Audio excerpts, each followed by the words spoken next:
who is your first pick for us this morning?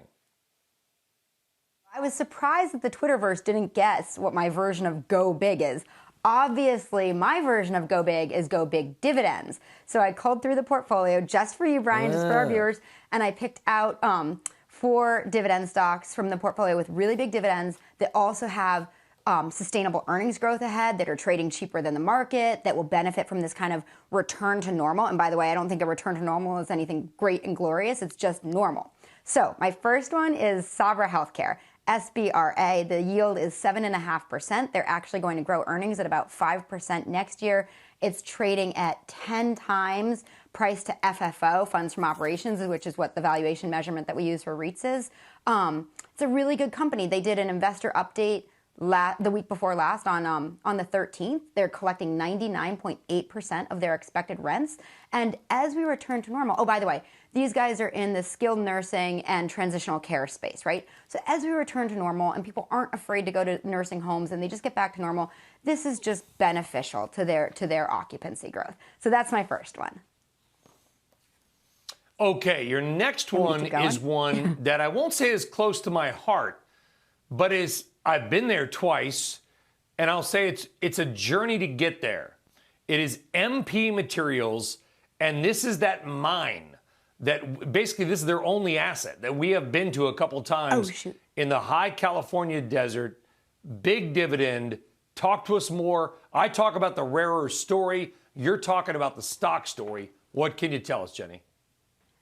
But you know what? I think actually we have a little confusion because the one I chose is Magellan Midstream, MMP, for the ticker. Oh, so I think they just picked up the wrong ticker. I got all jumpy and excited do you mind if about someplace I'd actually been. I know. I have not been inside of a pipeline for a while and hopefully never will be. Talk to us about Magellan Midstream.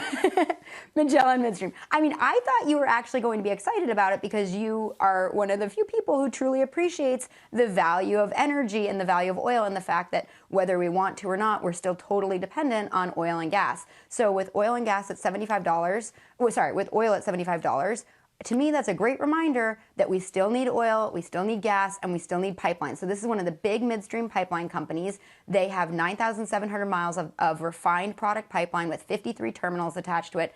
I love this story because they've increased their dividend for 20 years straight, and it still has an 8.9% dividend yield. Trades at 12 times earnings. Earnings will be pretty flat. But here's the other nice thing that I thought you would like, Brian. It is up year to date, but it's also down 7% in the last 3 months or so. So you're not buying it at its peak. So if you're nervous about the market and you just want to put some dividend flow in your pocket, have something really safe where you can count on the management to keep increasing that dividend every year, keep you up with inflation as you get your income, I think this is a terrific company to own. See, this is what happens when you leave out a letter. My notes had MP, not MMP, so I got all excited about that very quickly. No, don't worry. I love talking about both, by the way. It's all good. It's all good. Cream of wheat, not only a delicious breakfast treat, but also one of the staple products of your last pick for us. I hope I got the ticker right. B&G Foods, BGS. Right. So this I've had in the portfolio forever. It's got a 6.4% dividend yield. Earnings should grow about 10% next year, which is not so shabby. They don't just own the cream of wheat. They own things like Crisco, Clabber Girl, baking powder, all the stuff that I use. They own B&G pickles. They own Emerald sauces. They own Victoria spaghetti sauce, and they just sell those. Interestingly, the CFO was at the Barclays conference a couple weeks ago, and one of the things that they were talking about is that dining at home trend being really sticky. So again, like as we just shop normally, they have products that we use all the time. I use, sadly, way more than my fair share of both baking powder and Crisco. So, I wish I used more broccoli, but I don't.